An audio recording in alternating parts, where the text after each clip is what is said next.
ಎಲ್ಲ ಮಾಧ್ಯಮ ಮಿತ್ರರಿಗೆ ನಮಸ್ಕಾರ. ತಮ್ಮ ಮುಂದೆ ಇವತ್ತೊಂದು ವಿಭಿನ್ನವಾದಂಥ ವಿಚಿತ್ರವಾದಂಥ ಒಂದು ಕೇಸ್ ಬಗ್ಗೆ ತಮಗೆ ಹೇಳಲಿಕ್ಕೆ ಇಷ್ಟಪಡ್ತೀನಿ. ನನ್ನ ಕಕ್ಷಿದಾರ ಸುರೇಶ್ ಅಂತ ಹೇಳಿ ಸುರೇಶ್ ಅಂತ ಹೇಳಿ ಈತ ಮಡಿಕೇರಿ ಜಿಲ್ಲೆ ಕುಶಾಲನಗರದ ಒಂದು ಗ್ರಾಮೀಣ ಪಸವನಹಳ್ಳಿ ಗ್ರಾಮದಲ್ಲಿರ್ತಕ್ಕಂಥ ವ್ಯಕ್ತಿ 2020ರಲ್ಲಿ ತನ್ನ ಹೆಂಡತಿ ಕಾಣೆಯಾಗಿದ್ದಾಳೆ ಅಂತ ಹೇಳಿ ಕುಶಾಲನಗರ ಗ್ರಾಮಾಂತರ ಪೊಲೀಸ್ ಸ್ಟೇಷನಲ್ಲಿ ಒಂದು ಕಂಪ್ಲೇಂಟನ್ನು ಕೊಡ್ತಾರೆ. ಕಂಪ್ಲೇಂಟ್ ಕೊಟ್ಟ ಸಂದರ್ಭದಲ್ಲಿ ಅದೇ ಸಮಯದಲ್ಲಿ ಬೆಟ್ಟದಪುರ ಪೊಲೀಸ್ ಠಾಣೆ ವ್ಯಾಪ್ತಿನಲ್ಲಿ ಒಂದು ಮೃತದೇಹ ಸಿಗುತ್ತೆ, ಸ್ಕೆಲಿಟನ್ ಸಿಗುತ್ತೆ. ಆ ಸಂದರ್ಭದಲ್ಲಿ ಬೆಟ್ಟದಪುರ ಪೊಲೀಸ್ನವರು 1 ವರ್ಷಗಳ ಆದ ನಂತರ ಈ ನನ್ನ ಕಕ್ಷಿದಾರನ ಅರೆಸ್ಟ್ ಮಾಡ್ತಾರೆ. ಅರೆಸ್ಟ್ ಮಾಡಿ ನೀನೇ ನನ್ನ ಹೆಂಡತಿ ಕೊಂದಿದೀಯಾ, ಸಾಯಿಸಿದೀಯಾ, ಆಗ ಅಕ್ರಮ ಸಂಬಂಧ ಇತ್ತು ಅಂತ ಸಾಯಿಸಿದೀಯಾ ಅಂತೇಳಿ ನಾನು ಅರೆಸ್ಟ್ ಮಾಡ್ತಾರೆ. ಅರೆಸ್ಟ್ ಮಾಡಿ ಭಾರತೀಯ ದಂಡ ಸಂಹಿತೆ ಕಾಲಂ 302, 201, 498A ಅಡಿಯಲ್ಲಿ ಆಕೆ ಪ್ರಕರಣ ದಾಖಲಿಸ್ಕೊಳ್ತಾರೆ. ದಾಖಲಿಸ್ಕೊಂಡು ಏನು ಮಾಡ್ತಾರೆ, ಯಾರು ಮೃತದೇಹ ಅಂತ ಹೇಳ್ತಾ ಇದ್ದಾರೆ ಸತ್ತಿದ ಅಂತೇಳಿ ಆಕೆ ತಾಯಿಯಿಂದ ರಕ್ತ ಪರೀಕ್ಷೆ ತಗೊಂಡು DNA ಕಳಿಸ್ಕೊಡ್ತಾರೆ. ಯಾವ ಸ್ಕೆಲಿಟನ್ ಸಿಕ್ಕಿತ್ತು ಅದನ್ನು ಕಳಿಸ್ಕೊಡ್ತಾರೆ. ಈ DNA ರಿಪೋರ್ಟ್ ಬರೋಕ್ಕೆ ಮುಂಚೆನೇ ಅಂತಿಮ ವರದಿಯನ್ನು ನ್ಯಾಯಾಲಯಕ್ಕೆ ಸಲ್ಲಿಸಾದ ನಂತರ ನಾನು ಅದನಿಗೆ ಹೈಕೋರ್ಟಲ್ಲಿ ಜಾಮೀನು ಕೊಡಿಸ್ತೀನಿ. ಇಲ್ಲಿ ರಿಜೆಕ್ಟ್ ಆಗಿರುತ್ತೆ, ಹೈಕೋರ್ಟ್ ಜಾಮೀನು ಕೊಡಿಸ್ತೀನಿ. ಅದ ನಂತರ ಏನಾಗುತ್ತೆ ಅಂತ ಹೇಳಿದ್ರೆ DNA ರಿಪೋರ್ಟ್ ಬರುತ್ತೆ. ಅದೇನು ಬರುತ್ತೆ ಅಂದರೆ ಮಿಸ್ಮ್ಯಾಚ್ ಅಂತ ಬರುತ್ತೆ. ಇದಾದ ಮೇಲೆ ನ್ಯಾಯಾಲಯಕ್ಕೆ ನಾನು ಡಿಸ್ಚಾರ್ಜ್ ಅಪ್ಲಿಕೇಶನ್ ಹಾಕ್ಬೇಕು, ಸ್ವಾಮಿ ಈ ಮಿಸ್ಮ್ಯಾಚ್ ಬಂದಿದೆ, ವರದಿ ಬಂದಿದೆ ಅಂತ ಕೇಳ್ತಂದರೆ ಇಲ್ಲ ಕೋರ್ಟ್ ಒಪ್ಪಲ್ಲ, ಇಲ್ಲ ಸಾಕ್ಷಿ ವಿಚಾರಣೆ ಆಗಬೇಕು ಅಂತ ಕೇಳುತ್ತೆ. ಸಾಕ್ಷಿ ಯಾರನ್ನು ಮಾಡಿರ್ತಾರೆ ಅಂತ ಹೇಳಿದ್ರೆ CW 1ರಿಂದ 6 ಜನ ಪೊಲೀಸ್ ಚಾರ್ಜ್ ಶೀಟಲ್ಲಿ ಇರ್ತಕ್ಕಂಥ ಒಂದು ಬಂದು ಮೃತದೇಹ ತಾಯಿ ಅಂತೇಳಿ ಗೌರಿ ಅಂತ ಯಾರಿದ್ದಾರೆ ಅವರು ಮಾಡಿದ್ದಾರೆ. ಹಾಗೆ ಅವ್ರ ಮಕ್ಕಳನ್ನ ಪಾರ್ಟಿ ಮಾಡಿದ್ದಾರೆ ಮತ್ತು ಗ್ರಾಮಸ್ಥರನ್ನ ಪಾರ್ಟಿ ಮಾಡಿರ್ತಾರೆ ಪಕ್ಷಕಾರ. ಎಲ್ಲರೂ ಕೂಡ ಬಂದು ಇಲ್ಲ ಆಕೆ ಬದುಕಿದ್ದಾಳೆ, ಯಾರ ಜೊತೆ ಗಣೇಶನ ವ್ಯಕ್ತಿ ಓಡೋಗಿದ್ದಾಳೆ ಅನ್ನೋ ಬಗ್ಗೆ ಮಾಹಿತಿ ಕೊಡ್ತಾರೆ ಕೋರ್ಟ್ಗೆ. ತದನಂತರ ಕೋರ್ಟ್ಗೆ ಸೂಕ್ಷ್ಮತೆ ಅರ್ಥ ಆಗುತ್ತೆ. ಸೂಕ್ಷ್ಮತೆ ಅರ್ಥ ಆಗಿ ಕುಶಾಲನಗರ ಗ್ರಾಮಾಂತರ ಪೊಲೀಸ್ ಠಾಣೆಯ ಪೊಲೀಸ್ ಇನ್ಸ್ಪೆಕ್ಟರ್ನ ಹಾಗೂ ಬೆಟ್ಟದಪುರ ಪೊಲೀಸ್ ಇನ್ಸ್ಪೆಕ್ಟರ್ನ ಕರೆದಿ ಇದ್ರ ಬಗ್ಗೆ ಯಾಕೆ ಚಾರ್ಜ್ ಶೀಟಲ್ಲಿ ಲೂಪೋಲ್ಸ್ ಇದೆ ಅನ್ನೋ ಬಗ್ಗೆ ಮಾಹಿತಿ ಕೇಳಿದಾಗ ಇಲ್ಲ ಅವರು ಕಡಾಖಂಡಿತವಾಗಿ ಹೇಳ್ತಾರೆ, ಇಲ್ಲ ಇದು ಮಲ್ಲಿಗೆಯ ಮೃತದೇಹ, ಆಕೆಯೇ ಕೊಲೆ ಮಾಡಿದ್ದಾನೆ, ನಮ್ಮ ಸಾಕ್ಷಿದಾರ ಕರೆಕ್ಟಾಗಿದೆ, ನಾವು ಕರೆಕ್ಟ್ ಇನ್ವೆಸ್ಟಿಗೇಷನ್ ಮಾಡಿದ್ದೀವಿ ಅಂತ ವರದಿ ಕೊಡ್ತಾರೆ. ಆದರೆ ನಿನ್ನೆ ಏಪ್ರಿಲ್ 1ನೇ ತಾರೀಕು ಆಕೆ ಮಡಿಕೇರಿಯಲ್ಲಿ ಒಂದು ಹೋಟೆಲ್ನಲ್ಲಿ ಗಣೇಶನವರಿಗೆ ಯಾರ ಜೊತೆ ಓಡೋಗಿದ್ದು ಅಂತ ಹೇಳ್ತಾರೆ. ಊಟ ಮಾಡಬೇಕಾದ್ರೆ ನಮ್ಮ ಕಕ್ಷಿದಾರರ ಸ್ನೇಹಿತರಿಗೆ ಕಣ್ಣಿಗೆ ಬೀಳ್ತಾಳೆ. ಆ ಸ್ನೇಹಿತ ಬೇರೆ ಯಾರೂ ಅಲ್ಲ, ಚಾರ್ಜ್ ಶೀಟಲ್ಲಿ ಇರ್ತಕ್ಕಂಥ ಒಬ್ಬ ಸಾಕ್ಷಿ, ಪೊಲೀಸ್ನ ಸಾಕ್ಷಿ ಇದೆ, ಅವನೇ ಹುಡುಗಂಗೆ ಬರ್ಕೊಡ್ತಾನೆ. ನನ್ನ ಕಕ್ಷಿದಾರನಿಗೆ ಫೋನ್ ಮಾಡಿದಾಗ ನಾನೇನು ಹೇಳ್ತೀನಿ ಅಂದರೆ ಅವ್ರನ್ನ ಆಕೆನ ಹಿಡಿದು ಆಕೆಯನ್ನು ಮಡಿಕೇರಿ ಪೊಲೀಸ್ ಠಾಣೆ ವ್ಯಾಪ್ತಿಗೆ ಒಪ್ಪಿಸಿ ಅಂತ ಹೇಳಿದಲ್ಲಿ ತದನಂತರ ಬೆಳಗಿನ ಜಾವ 6 ಗಂಟೆಗೆ ಎದ್ದು 8 ಗಂಟೆಗೆ ಕುಶಾಲನಗರ ಗ್ರಾಮಾಂತರ ಪೊಲೀಸ್ ಸ್ಟೇಷನ್ಗೆ ಹೋದ ಸಂದರ್ಭದಲ್ಲಿ ಆಕೆಯನ್ನು ತೋರಿಸಲ್ಲ. ನನಗೆ ಎಲ್ಲೋ ಈ ಕೇಸನ್ನ ಮುಚ್ಚಾಕ್ಬಿಡ್ತಾರೆ ಅನ್ನೋ ಹೆದರಿಕೆಯಿಂದ ನಾನೇನು ಮಾಡ್ತೀನಿ, ಮೊನ್ನೆ ಜಿಲ್ಲಾ ನ್ಯಾಯಾಧೀಶರ ಮುಂದೆ ಬಂದು ಒಂದು ಅಡ್ವಾನ್ಸ್ಮೆಂಟ್ ಅಪ್ಲಿಕೇಶನ್ ಹಾಕ್ಬಿಟ್ಟು ಈ ಥರ ಸಿಕ್ಕಿದ್ದಾಳೆ, ಈ ಥರ ಇದ್ದಾಳೆ ಅಂತ ಹೇಳಿದ ತಕ್ಷಣ ಕೋರ್ಟು ಭಾಳ ಗಂಭೀರತೆಯಿಂದ ಅದು ಸೀರಿಯಸ್ನೆಸ್ಸಿಂದ ತಗೊಂಡು ಬೆಟ್ಟದಪುರ ಪೊಲೀಸ್ನವರಿಗೆ ಈ ಕ್ಷಣ ಅವಳನ್ನ ರಾತ್ರಿ 8 ಗಂಟೆ ನನ್ನ ಹತ್ರ ಪ್ರೊಡ್ಯೂಸ್ ಮಾಡಬೇಕು ಅಂತ ವರದಿ ಕೊಡುತ್ತೆ. ಮತ್ತು ಅಲ್ಲಿ SP ಅವರು ಕೂಡ ನಂಗೆ ಸ್ಪಂದಿಸ್ತಾರೆ. ನೆನ್ನೆ ಆಕೆನ ಕರ್ಕೊಂಡು ಬರ್ತಾರೆ. ಕರ್ಕೊಂಬಂದು ನ್ಯಾಯಾಲಯ ಪ್ರಶ್ನೆ ಕೇಳುತ್ತೆ ಆಕೆಗೆ, ಯಾರು ನೀನು, ಇಲ್ಲಿ ನಿಂತರು ಏನು ಸಂಬಂಧ, ಎಲ್ಲಿದ್ದೆ ನೀನು, ಈ ವಿಚಾರಣೆ ಏನು ಗೊತ್ತಾ ಕೇಳುತ್ತೆ. ಆಕೆ ಸಂಬಂಧಗಳನ್ನ ಒಪ್ಕೊಳ್ತಾಳೆ, ಆತ ಓಡೋಗಿದ್ದು ಒಪ್ಕೊಳ್ತಾಳೆ, ಬೇರೆ ಮದುವೆ ಆಗಿದೆ ಅಂತ ಒಪ್ಕೊಳ್ತಾಳೆ. ಆದರೆ ಈ ಎಂಟೇ ಪ್ರಕರಣಗಳಿದೆ ಬಗ್ಗೆ ಹೇಳೋದಿಲ್ಲ. ಆದರೆ ಒಂದು ವಿಶೇಷ ಸಂಗತಿ ಅಂದರೆ ಆಕೆ ಮಡಿಕೇರಿ ವ್ಯಾಪ್ತಿಯ ಒಂದು 20-30 ಕಿಲೋಮೀಟರ್ ಶೆಟ್ಟಿಹಳ್ಳಿ ಒಂದು ಗ್ರಾಮದಲ್ಲಿ ವಾಸ ಇರ್ತಾಳೆ. ಅದನ್ನು ಟ್ರೇಸ್ ಔಟ್ ಮಾಡಿರಲ್ಲ ಪೊಲೀಸ್ನವರು. ಇದಾದ ನಂತರ ನಿನ್ನೆ ಬಹಳ ಗಂಭೀರ ಪ್ರಕರಣ ಇದು. ಭಾರತದಲ್ಲಿ ಇಂಥ ಪ್ರಕರಣ ಆಗಿರ್ತಕ್ಕಂಥದ್ದು ಕೆಲವು ಪ್ರಕರಣಗಳಾಗಿರ್ತಕ್ಕಂಥದ್ದು ಕನ್ವಿಷನ್ ಆದ ನಂತರ ಸತ್ತ ವ್ಯಕ್ತಿ ಮುಂದೆ ಬಂದಿರ್ತಾರೆ. ಈ ಕೇಸ್ನಲ್ಲಿ ಕೇಸ್ ನಡಿಬೇಕಾದ್ರೆ ಸತ್ತಿರೋ ವ್ಯಕ್ತಿ ಮೇಲೆ ಬಂದಿದ್ದಾರೆ. ಹಾಗಾದರೆ ಪ್ರಶ್ನೆ ಉದ್ಭವ ಆಗುತ್ತಂದು ಆ ಸ್ಕೆಲಿಟನ್ ಯಾರ್ದು, ಪೊಲೀಸರು ಯಾಕೆ ಸುಳ್ಳು ಚಾರ್ಜ್ ಶೀಟ್ ಹಾಕಿದ್ರು ಅನ್ನೋದು ಉದ್ಭವ ಕೋರ್ಟ್ ಮುಂದೆ ಕೂಡ ಇದೆ. ಈ ಕಾರಣ ನಿನ್ನೆ ಮಾನ್ಯ ನ್ಯಾಯಾಲಯ ಇವತ್ತು ಎಲ್ಲ SP ಮತ್ತು ಇನ್ವೆಸ್ಟಿಗೇಷನ್ ಆಫೀಸರ್ಗಳು ಯಾರು ಇದ್ರು ಎಲ್ಲರೂ ಬರ ಮಾಡ್ಕೊಂಡಿತ್ತು. ಅವ್ರಿಗೆ ಪ್ರಶ್ನೆ ಉತ್ತರ ಇಲ್ಲ. ಉತ್ತರ ಕೊಡದೇ ಪೇಚು ಮೂಲೆ ಹಾಕ್ಕೊಂಡು ಕೋರ್ಟ್ ಮುಂದೆ ನಿಂತ್ಕೊಳ್ತಾರೆ ಸಾಕ್ಷಾಧಾರ ಕೊಡೋಕ್ಕಾಗದೆ ಸಂದಲ್ಲಿ. ಈ ಸಮಯದಲ್ಲಿ ಕೋರ್ಟ್ ರೇಷನ್ ಕೊಟ್ಟಿದೆ SP ಅವರಿಗೆ. 17ನೇ ತಾರೀಕು ನಿಗದಿಪಡಿಸಿದೆ. 17ನೇ ತಾರೀಕು ಒಳಗಡೆ ಈ ಪ್ರಕರಣ ಸಂಬಂಧಪಟ್ಟ ಹಾಗೆ ಏನು ವರದಿ ಯಾಕೆ ಫೇಲ್ಯೂರ್ ಆಯಿತು ಸಂಪೂರ್ಣ ವರದಿ ಕೊಡಬೇಕು. ಅಕ್ಯೂಸಿಗೆ ನಿರಪರಾಧಿ ಬಿಡುಗಡೆ ಮಾಡೋಕ್ಕೆ ಮುಂಚೆ ನಾನು ಜಡ್ಜ್ಮೆಂಟಲ್ಲಿ ಸಂಪೂರ್ಣ ಬರೀಬೇಕು ನಾನು ಅಂತ ಹೇಳಿ ಕೋರ್ಟ್ ಹೇಳಿದೆ. ಅದ್ರ ಜೊತೆಗೆ ಆ ಸ್ಕೆಲಿಟನ್ ಸಿಕ್ತಲ್ಲ ಅದಕ್ಕೂ ಒಂದು ನ್ಯಾಯ ಸಿಗಬೇಕು ಅನ್ನೋದು ಹೋರಾಟ ನಮ್ಮ ಹತ್ರ ಇದೆ. ಯಾಕಂದರೆ ಪೊಲೀಸರು ಯಾಕೋ ಉದ್ದೇಶಪೂರ್ವಕವಾಗಿ ಆ ಪ್ರಕರಣವನ್ನು ಮುಚ್ಚಾಕ್ಲಿಕ್ಕೋಸ್ಕರ ಇವನ್ನ ಸಾಗಿಸ್ಕೊಂಡಿದ್ದಾರಾ, ಅಥವಾ ಕೆಲಸದ ನಿಮಿತ್ತ ಮೈಗಳ ಹತ್ರದಿಂದ ಯಾವುದೋ ಪ್ರಕರಣವನ್ನು ಕ್ಲೋಸ್ ಮಾಡೋಕ್ಕೋಸ್ಕರ 2 ಪ್ರಕರಣಗಳನ್ನು ಅಲ್ಲಿ ಮಿಸ್ಸಿಂಗ್ ಕಂಪ್ಲೇಂಟ್ ಕ್ಲೋಸ್ ಆಗಬೇಕಾಗಿತ್ತು, ಈ ಕಡೆ ಸ್ಕೆಲಿಟನ್ ಕ್ಲೋಸ್ ಆಗಬೇಕಾಗಿತ್ತು. ಈ ಸಂಬಂಧಾಗಿ ಅವರು ಏನೋ ದುರುದ್ದೇಶನ ಮಾಡಿದ್ದಾರೆ ಅನ್ನೋ ಅನುಮಾನ ನಮ್ಮ ಹತ್ರ ಇದೆ. ಈ ಸಂಬಂಧ ನಾನು ಹಾಗೆ ಈ ನ್ಯಾಯಾಲಯದ ಅಂತಿಮ ಆದೇಶ ಬರೋದು ಕಾಯ್ತಾ ಇದ್ದೀನಿ. ಬಂದ ನಂತರ ನನ್ನ ಕಕ್ಷಿದಾದಂಥ ನೋವಿಗೆ ಮತ್ತು ಇವನ ಮೇಲೆ ತಪ್ಪು ಪ್ರಕರಣ ಹಾಕಿದಂಥ ಪೊಲೀಸರಿಗೆ ವಿರುದ್ಧ ನಾನು ಮೊನ್ನೆ ಉಚ್ಚ ನ್ಯಾಯಾಲಯದಲ್ಲಿ ಪ್ರಕರಣ ದಾಖಲಿಸಿಕೊಳ್ಳು ರಿಟ್ ಹಾಕೋ ಮುಖಾಂತರ ನನ್ನ ಕಕ್ಷಿದಾರರಿಗೆ ಇನ್ನೂ ನ್ಯಾಯ ದೊರಕಿಸ್ಕೊಳ್ಳೋಕ್ಕೆ ನಾನು ಪ್ರಯತ್ನ ಪಡ್ತೀನಿ, ಪರಿಹಾರನೂ ಕೂಡ ಪಡಿಸ್ತೀನಿ. ಖಂಡಿತ ಕೇಳ್ತಿದ್ದಾರೆ. ಈ ನ್ಯಾಯಾಲಯ ತೀರ್ಪು ಬಂದ ನಂತರ ವಿವರಣೆ ಕೇಳಿದ ನಂತರ ಖಂಡಿತ ನಾನು ಮಾನ್ಯ ಉಚ್ಚ ನ್ಯಾಯಾಲಯ ಹೋಗಿ ರಿಟ್ ಹಾಕೊಂಡು ಅವು ಕೇಳ್ತೀನಿ, ಮಾನವ ಹಕ್ಕುಗಳಿಗೂ ಹೋಗ್ತೀನಿ. ಮತ್ತು ಹಾಗೂ ಕೂಡ SC ಆಯೋಗ, ಇವರು ಆದಿವಾಸಿ ಜನಾಂಗ, ಬಡವರ ಈ ಬಡವರನ್ನೇ ಯಾಕೆ ಇಷ್ಟು ದೂಷಣೆ ಮಾಡ್ತಾರೆ? ಹಣಕಾಸಿದ್ದವ್ರಿಗೆ ಈ ಪರಿಹಾರ ಸಿಗೋದಿಲ್ಲ, ಬಡವರಿಗೆ ಈ ಥರ ಆಗ್ತದೆ. ಖಂಡಿತ ಅವ್ರಿಗೆ ನಾವು ಪರಿಹಾರ ಕೊಡ್ಸೋಕ್ಕೆ ನಾನು ಪ್ರಾಮಾಣಿಕ ಪ್ರಯತ್ನ ನಾನು ಮಾಡ್ತೀನಿ ಸರ್. ಖಂಡಿತ ಇಲ್ಲ, ಲ್ಯಾಬ್ಸ್ ಅನ್ನೋ ಜೊತೆಗೆ ಉದ್ದೇಶಪೂರ್ವಕ ಆಗಿದೆಯಾ ಅನ್ನೋದು ಒಂದು ಬರುತ್ತೆ ಸರ್. ಆ ಸ್ಕೆಲ್ಟನ್ ಯಾರ್ದು ಆಗದೆ, ಸಿಕ್ಕಿಂದ ಸ್ಕೆಲ್ಟನ್ ಯಾರ್ದು ಆಗದೆ ಉದ್ದೇಶಪೂರ್ವಕ ಮಾಡಿದಾರ, ಅದಕ್ಕೊಂದು ಜೀವ ಇತ್ತಲ್ಲ ಸರ್. ಅದು ಕೂಡ ಹೆಡ್ ಇಂಜುರಿ ಆಗಿ ಹೊಡೆದಿಂದ ಸತ್ತೋಗಿದೆ ಅಂತ ಮೆಡಿಕಲ್ ರಿಪೋರ್ಟ್ ಇದೆ. ಹಾಗಾದರೆ ಆ ಪ್ರಕರಣ ಮುಚ್ಚಾಕಕ್ಕೆ ಪ್ರಯತ್ನ ಪಟ್ಟಿದ್ದಾರಾ? ಇದರಿಂದ ಬೇರೆ ಷಡ್ಯಂತ್ರಗಳಿದೆಯಾ ಅನ್ನೋದ್ರ ಬಗ್ಗೆ ಸಂಪೂರ್ಣ ತನಿಖೆ ಆಗೋ ಅಗತ್ಯ ಇದೆ. ಸರ್ಕಾರ ಮತ್ತು ಪೊಲೀಸ್ ಇಲಾಖೆ ಇದ್ರ ಬಗ್ಗೆ ಕ್ರಮ ತಗೋಬೇಕು. ಯಾಕಂದರೆ ಕೆಲವೇ ಪೊಲೀಸ್ ಅಧಿಕಾರಿಗಳಿಂದ ಇಡೀ ಕರ್ನಾಟಕ ರಾಜ್ಯ ಪೊಲೀಸ್ ತಲೆ ತಗ್ಗುವಂಥ ಸ್ಥಿತಿ ನಿರ್ಮಾಣ ಆಗಿದೆ. ಅದ್ರ ಜೊತೆಗೆ ಇಷ್ಟು ವರ್ಷ ಸರ್ವಿಸ್ ಮಾಡಿದ್ದಾರೆ, ಎಷ್ಟೆಷ್ಟು ಪ್ರಕರಣದಲ್ಲಿ ಚಾರ್ಜ್ ಶೀಟ್ ಹಾಕಿದ್ದಾರೆ, ಅದರ ನೈಜತೆ ಏನು ಅನ್ನೋದ್ರ ಬಗ್ಗೆ ನಮ್ಮಲ್ಲಿ ಅನುಮಾನ ಏರ್ಪಡುತ್ತೆ ಸರ್. ಪ್ರಕಾಶ್ BG ಅಂತೇಳಿ ಇನ್ವೆಸ್ಟಿಗೇಷನ್ ತನಿಖಾಧಿಕಾರಿಗಳಿದ್ದಾರೆ. ಅದ್ರ ಜೊತೆಗೆ ಮಹೇಶ್ ಕುಮಾರ್ ಅಂತ ಒಬ್ಬರಿದ್ದಾರೆ, ಮತ್ತು ಇನ್ನೊಬ್ಬರು ಪ್ರಕಾಶ್ ಅಂತ ಒಬ್ಬರಿದ್ದಾರೆ. ಹಲವಾರು ಜನ ಇನ್ವೆಸ್ಟಿಗೇಷನ್ ಆಫೀಸರ್ಗಳು ಬಂದಿದ್ದಾರೆ, ಮಾಜಾ ತೊಗೊಂಡಿದ್ದಾರೆ. ಬಟ್ ಯಾವ ಸಾಕ್ಷಿಗಳು ಏನು ಹೇಳಿಲ್ಲ. ಆ ಸಾಕ್ಷಿ ಹೇಳ್ತಿದ್ರು ಕೂಡ ಸಾಕ್ಷಿಗಳು ಈ ಥರ ಹೇಳಿದ್ದಾರೆ, ಕೊಲೆ ಮಾಡಿ ಹೇಳಿದ್ದಾರೆ ಅಂತ ಊಹೆ ಆಧಾರದ ಮೇಲೆ ಹಿಡಿದಿದ್ದಾರೆ. ಈಗ ನಿಜವಾಗ್ಲೂ ನನ್ನ ಕಕ್ಷಿದಾರರಿಗೆ ನ್ಯಾಯ ಸಿಕ್ಕಿದೆ.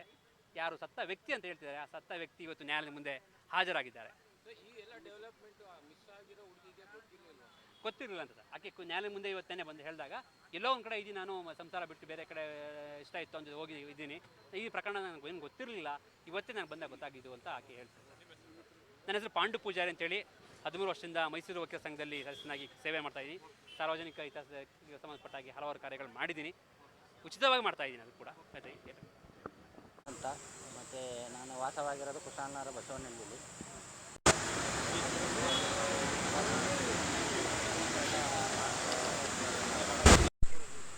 ಆಗ ನಮ್ಮ ಮಿಸೆಸ್ ಅವರು ಮಲ್ಲಿಗೆ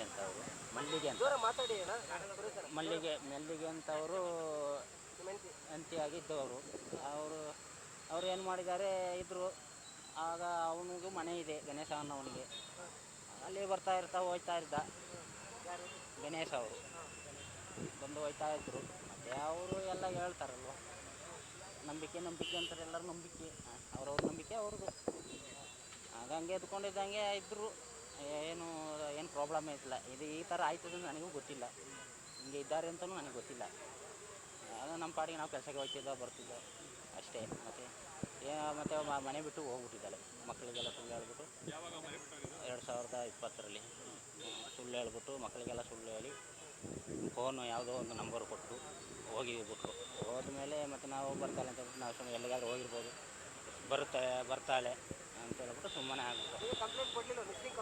ನಾನು ಆಗ ಹೋಗಿಲ್ಲ. ಹೋದ ಟೈಮಲ್ಲಿ ನಾನು ಯಾವುದು ತಲೆ ಕೆಡಿಸ್ಕೊಂಡಿಲ್ಲ. ಅದೆಲ್ಲ ನನಗೆ ಗೊತ್ತಿಲ್ಲ, ಅದೆಲ್ಲ ಗೊತ್ತಿಲ್ಲ. ಅವರು ಭಾವನ ಆದಿನಿ, ಅವಳಿಗೂ ಮದುವೆ ಆಗಿದೆ, ಅವಳಿಗೂ ಮಕ್ಕಳಿದೆ, ಅವನಿಗೂ ಮದುವೆ ಆಗಿದೆ, ಮಕ್ಕಳಿದೆ. ಹಿಂಗೆಲ್ಲ ಮಾಡ್ತಾರೆ ಅಂತ ನಾನು ಗೆಸ್ ಮಾಡಿರಲಿಲ್ಲ. ಆಗ ಒಂದು ತಿಂಗಳ ಗಂಟ ಕಾದು, ಒಂದು ತಿಂಗಳು ಕಳೆದ ಮೇಲೆ ನಾವು ಕಂಪ್ಲೇಂಟ್ ರಿಸೀವ್ ಮಾಡಿದ್ವಿ. ಕೂಡಿಗೆ ಪೊಲೀಸ್ ಕಂಪ್ಲೇಂಟ್ ರಿಸೀವ್ ಮಾಡಿ ಆಮೇಲೆ ಏನಾಯಿತು, ಅವರೆಲ್ಲ ಹುಡುಕಿದ್ರು, ನೋಡಿದ್ರು, ಸಿಗಲೇ ಇಲ್ಲ. ಆಮೇಲೆ 6 ತಿಂಗಳು 1 ವರ್ಷ ಆದಮೇಲೆ ಬೆಟ್ಟದಪುರದಲ್ಲಿ ಒಂದು ಬಾಡಿ ಸಿಕ್ತು. ಆ ಬಾಡಿ ಬಂದು ಇದಕ್ಕೆ ನೋಡಿದ್ರು, ಫೋಟೋ ನೋಡಿ, ಇದ್ರಲ್ಲಿ ನೋಡಿ, ಅದು ಮೂಳೆ ಯಾವುದು ತಂದು ಫೋಟೋ ಎಲ್ಲ ತಗೊಬಂದು ತೋರಿಸಿದ್ರು. ಆಗ ಮೂಳೆಯಲ್ಲಿ ನನಗೆ ಗುರುತಿಸೋಕ್ಕಾಗಲ್ಲ, ಮೂಳೆಯಲ್ಲಿ ಯಾರೂ ಗುರುತಿಸೋಕ್ಕಾಗಲ್ಲ. ಆವಾಗ ಏನಾಯಿತು, ಪೊಲೀಸರು ನಿಮ್ಮ ಮೇಲೆ ಏನು ಹೇಳಿದ್ರು? ಅವರು ಏನಾದರೂ ನೀನೇ ಸಾಯಿಸಿದೀಯ ಅಂತ ನನ್ನ ಮೇಲೇ ಅಪರಾಧ ಹೊರಿಸಿದ್ರು ಅವರು. ಮತ್ತು ಅವರು ಏನು ಮಾಡಬೇಕು, ಹೊಡಿಬೇಕು, ಬಡಿಯೋದು ಅದೇನು ಮಾಡಬೇಕು. ಟಾರ್ಚರ್ ಕೊಟ್ಟರೆ ಸಖತ್ತು ಟಾರ್ಚರ್ ಕೊಟ್ಟಿದ್ದಾರೆ, ಸಖತ್ತು ಟಾರ್ಚರ್ ಮಾಡಿ. ಬೆಟ್ಟದಪುರ ನನ್ನ ಫಸ್ಟ್ 2021ರಲ್ಲಿ 8 ದಿನ ಲಾಕ್ ಮಾಡಿಬಿಟ್ಟಿದ್ರು. ಆವತ್ತು ಹೊಡೆದಿಲ್ಲ. ಆಗ ಏನೇನು ಮಾಡಬೇಕು, ಅವ್ರಿಗೆ ಏನೇನು ಮಾಡಿಸ್ಕೋಬೇಕು ಅದೆಲ್ಲ ಮಾಡ್ಕೊಬಿಟ್ಟಿದ್ದಾರೆ. ಮಕ್ಕಳ ಕೈಲಿ, ತಾಯಿ ಕೈಲಿ ಏನೇನು ಮಾಡಬೇಕು ಅಲ್ಲಿ ಮಾಡಿಸ್ಕೊಬಿಟ್ಟಿದ್ದಾರೆ. ಆಮೇಲೆ 2022ರಲ್ಲೇ ನಾನು ಅರೆಸ್ಟ್ ಮಾಡಿ ಯಾರಿಗೂ ಗೊತ್ತಿಲ್ಲದೇ ಅರೆಸ್ಟ್ ಮಾಡಿರೋದು. ರೋಡಿಗೆ ಬರೋಕ್ಕೆ ಹೇಳಿ ಫೋನ್ ಮಾಡಿ ಕರೆಸಿ ಅರೆಸ್ಟ್ ಮಾಡಿ ಪಿರಿಯಪ್ಪ ಸ್ಟೇಷನಿಗೆ ತಗೊಂಡೋಗಿ, ಮತ್ತು ಅದು ಯಾರ್ಯಾರು ದೊಡ್ಡ ಆಫೀಸರ್ಗಳನ್ನೆಲ್ಲ ಕರೆಸಿ ಅದು ಏನೇನು ಮಾಡ್ಬೇಕು ಅದೆಲ್ಲ ಮಾಡಿಸಿ ಎಲ್ಲ ಕೇಳಿದ್ರು. ಆಗ ಗಣೇಶ ಎಲ್ಲಿದ್ದಾನೆ ಏನು ಅಂತ ನನಗೆ ಗೊತ್ತಿಲ್ಲ. ಗಣೇಶ ಎಲ್ಲಿದ್ದಾನೆ ನನಗೆ ಗೊತ್ತಿಲ್ಲ. ಮಲ್ಲಿಗೆಯಲ್ಲಿ ಏನಾಗಿದೆಯಲ್ಲ ಏನು ನಡೆದಿದೆ ನನಗೆ ಗೊತ್ತಿಲ್ಲ. ಆಗ ನಾನು ಹೇಳಿದೆ ಅವನೇನಾದರೂ ಮಾಡಿರ್ಬೋದೇನೋ, ನನಗೆ ಆ ಕೆಲಸ ಮಾಡೋಕ್ಕೆ ಬರೋಲ್ಲ. ನನಗೆ 2 ಮಕ್ಕಳಿದೆ, ನನಗೆ ಯಾಕೆ ಬೇಕಿದಲ್ಲ ಅಂತೇಳಿ ನಾನು ಎಲ್ಲ ಬಲತ್ವಾಗಿ ಮಾಡಿಸ್ಕೊಂಡಿದ್ದಾರೆ. ಹೆಸರು ಏನು ನನಗೆ ಗೊತ್ತಿಲ್ಲ, ಯಾವುದು ನೆನಪಿಲ್ಲ ನನಗೆ. ಅವ್ರ ಹೆಸರೆಲ್ಲ ನನಗೆ ಗೊತ್ತಿಲ್ಲ. ಸರ್ಕಲ್ ಇನ್ಸ್ಪೆಕ್ಟ್ರ್ ಸುಮಾರು ಏನೇನು ಮಾಡಿದ್ರು ಅಂತ ಹೇಳಿದ್ರೆ ಬಟ್ಟೆ ಎಲ್ಲ ಬಿಚ್ಚಿಸಿದ್ರು.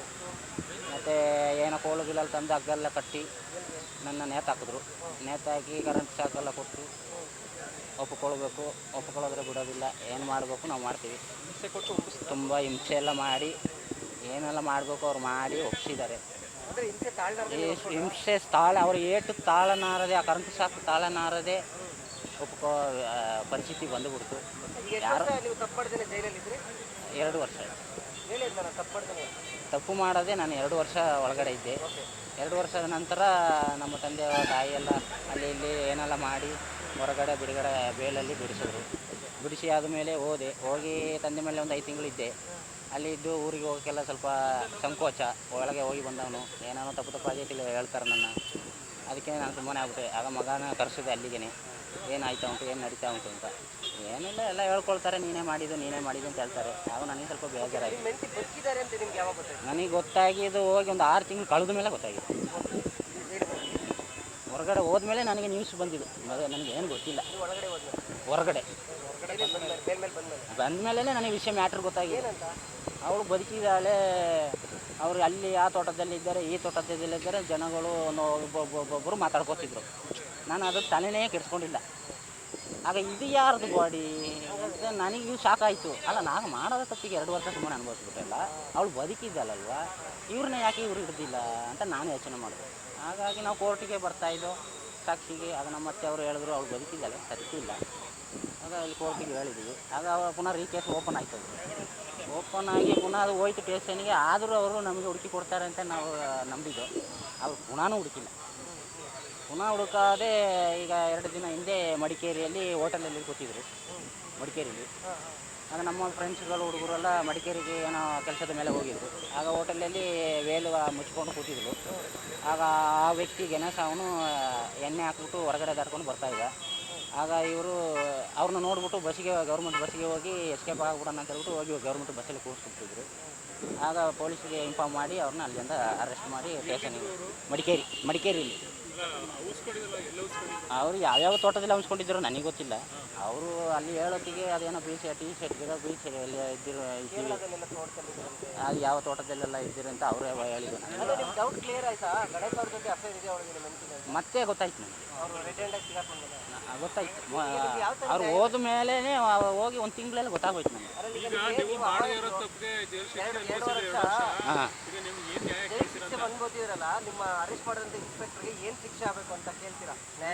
ನಾವು ನ್ಯಾಯಾಲಯದ ಮೇಲೆ ತಪ್ಪು ಎಲ್ಲರೂ ಮಾಡ್ತಾರೆ. ತಪ್ಪು ಮಾಡಿದವ್ರಿಗೆ ಶಿಕ್ಷೆ ಆಗಬೇಕು. ತಪ್ಪೇ ಮಾಡದೆ 2 ವರ್ಷ ಶಿಕ್ಷೆ ಅನುಭವಿಸಿದ್ರೆ ಅದು ತುಂಬ ಬೇಜಾರಾಯ್ತದೆ. ಮಕ್ಕಳು ಲೈಫ್ ಹೋಯ್ತು. ಶಿಕ್ಷೆ ಅನುಭವಿಸೋಕ್ಕೆ ಕಾರಣ ಆಗದೆ ವ್ಯಕ್ತಿಗೆ ನೀವು ಯಾವ ರೀತಿ ಈಗ ಯಾವ ಶಿಕ್ಷೆಗೆ ಅದು ನಾನು ಹೇಳೋಕ್ಕಾಗಲ್ಲ. ಅದು ನ್ಯಾಯಾಲಯನೇ ತೀರ್ಮಾನ ಮಾಡಬೇಕು. ನಾನು ಅದ್ರ ಬಗ್ಗೆ ನಾನು ಅವಳು ನೋಡಿದ್ದೀನಿ, ಅದ್ರ ಮಾತಾಡ್ಸಕ್ಕಲ್ಲ. ನಾನು ಮಾತಾಡ್ಸಕ್ಕೆಲ್ಲ ಹೋಗೋದಿಲ್ಲ. ಮನೆಯೇ ಹಾಳು ಮಾಡಿದ ಮೇಲೆ ಅವಳು ಮಾತಾಡಿಸಿ ನಾನು ಏನು ಮಾಡೋಕ್ಕೆ? ಒಂದು ಮನೆಯೇ ಸರ್ವನಾಶ ಮಾಡಿಬಿಟ್ಟಿದ್ದಾರೆ. ಎಲ್ಲ ಸೇರ್ಕೊಂಡು ಮಾಡೋರಿಗೆಲ್ಲ ಮಾಡಿಬಿಟ್ಟಿದ್ದಾರೆ. ಇನ್ನು ಅದ್ರ ಬಗ್ಗೆ ಮಾತಾಡಿ ಪ್ರಯೋಜನ ಇಲ್ಲ. ಆದ್ದರಿಂದ ಯಾರು ಅಂತ ಹೇಳ್ಬಿಟ್ಟು ಮಕ್ಕಳು ಮರಿ ಇದ್ದಾರೆ, ಅತ್ತೆ ಇದ್ದಾರೆ, ತಾಯಿ ತಂದೆ ಇದ್ದಾರೆ. ಈಗ ನೀವು ನಿರಪರಾಧಿ ಅಂತ ಅಂತೂ ಅವ್ರ ತಾಯಿನೇ ಪ್ರೂವ್ ಮಾಡಿದ್ರು. ನಿಮ್ಮ ಮಿಸಸ್ ಮಲ್ಲಿಗೆ ಅಂತ. ಮಲ್ಲಿಗೆ ಅವ್ರ ಅಮ್ಮನೇ ತಾನೇ ಕೋರ್ಟಿಗೆ ಬಂದು ಹೇಳಿದ್ರು ನನ್ನ ಮಗಳು ಬದುಕಿದ್ದಾಳೆ. ಮಗ ಕೋರ್ಟಿಗೆ ಹೇಳಿದ. ಅವರ ಅಮ್ಮನ ಹೆಸರು ಗೌರಿ, ನಮ್ಮ ಅತ್ತೆ. ಅವರು ನಿಮಗೆ ದೇವ್ರ ರೂಪದಲ್ಲಿ ಬಂದು ಕಾಪಾಡೋದು. ಅವರೇ ಬಂದು ಕೋರ್ಟಿಗೆ ಹೇಳಿ ಪುನಃ ಪೊಲೀಸ್ ಅವರು ಹಿಡೀಲಿ ಅಂತ ಹೇಳ್ಬಿಟ್ಟು ಕೇಸ್ ಓಪನ್ ಮಾಡಿಸಿ ಹಿಡಿದು ಕೊಡಲಿ ಅಂತ ಹೇಳ್ಬಿಟ್ಟು ಒಳ್ಳೇದಾಗಲಿ ಅಂತ ಪುನಃ ಕೇಸ್ ಕೊಟ್ಟ. ಆದರೂ ನಮಗೆ ಹಿಡಿದು ಕೊಡೋದು ನಮ್ಮ ಫ್ರೆಂಡ್ಸ್ಗಳೆಲ್ಲ ಹಿಡಿದು ಕೊಟ್ಟು ನನಗೊಂದು ಒಳ್ಳೆ ಕೆಲಸ ಮಾಡಿ. ನಿಮ್ಮ ಲಾಯರ್ಗೆ ನಿಮ್ಮ ವಕೀಲರಿಗೆ ಏನು ಹೇಳ್ತಾರೆ? ಒಳ್ಳೆ ಕೇಸ್ ಇನ್ವೆಸ್ಟಿಗೇಷನ್ ಮಾಡಿದ್ದಾರೆ ಅವ್ರ ಹೆಸರು. ಅವರಿಗೆಲ್ಲ ದೇವರು ಒಳ್ಳೇದು ಮಾಡಬೇಕು. ಇಂಥ ವ್ಯಕ್ತಿಗಳೆಲ್ಲ ಸಿಕ್ಕೋದು ಅಪರೂಪ. ನಮ್ಮ ಪಾಂಡುಪೂಜಿ ಸಾಹೇಬರು ಚೆನ್ನಾಗಿರ್ಬೇಕು. ಇಂಥ ಕೇಸು ಎಲ್ಲರೂ ಬಂದರೆ ಅಂಥವ್ರು ಬಂದರೆ ಅವರಿಗೆಲ್ಲ ಒಳ್ಳೇದು ಮಾಡಿ ಅವರು ಚೆನ್ನಾಗಿ ಬೆಳಿಬೇಕು ಅಂತ ನನ್ನ ಆಸೆ. ಬಸನಲ್ಲಿ ಓಕೆ. ಏನು ನಿಮ್ಮ ಮಗಳು ತಿರ್ಗಾ ಬದುಕು ಬಂದ್ಬಿಟ್ಟಿದ್ದಾಳಲ್ಲ?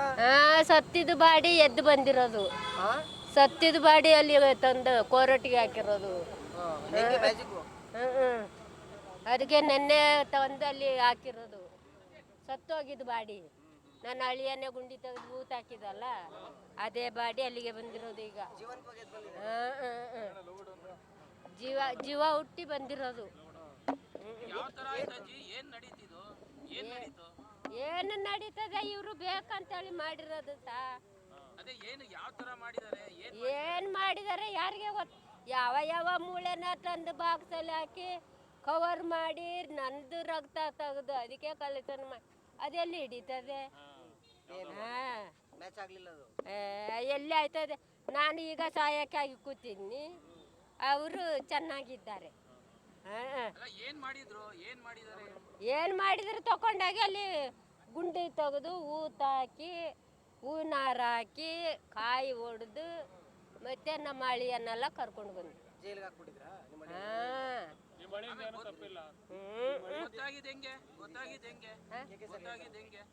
ಯಾರು ಅಲ್ಲ ನಿಮ್ಮ ಮಳಿ ಅಮ್ಮ ಇದ್ರಾ? ಏನಿಲ್ಲ. ಅಲ್ಲ ನಿಮ್ಮ ಮಳೆಯಿಂದ ತಪ್ಪಿಲ್ಲ ಇದ್ರಲ್ಲಿ, ನಿಮ್ಮ ಅಳಿಯ ಕೊಲೆ ಮಾಡಿರ್ಲಿಲ್ಲ, ಮತ್ತೆ ಆದ್ರೂ ಶಿಕ್ಷೆ. ಈಗ ನಮ್ಮ ಅಳಿಯ ಕೊಲೆ ಮಾಡಿದ್ರೆ ಅವರು ಹೋದ ಮೇಲೆ ನಮ್ಮನ್ನ 2 ಮೊಮ್ಮಕ್ಕಳನ್ನ ನನ್ನ ಇಷ್ಟು ಚೆನ್ನಾಗಿ ಸಾಕಿ ಇಲ್ಲಿಗೆ ತರ್ತಾ ಇತ್ತಿಲ್ಲ. ಅದು ಕೊಲೆ ಮಾಡ್ತದ? ಏನು ಎಂಡ ಕುಡಿತಾನ? ಇಲ್ಲ.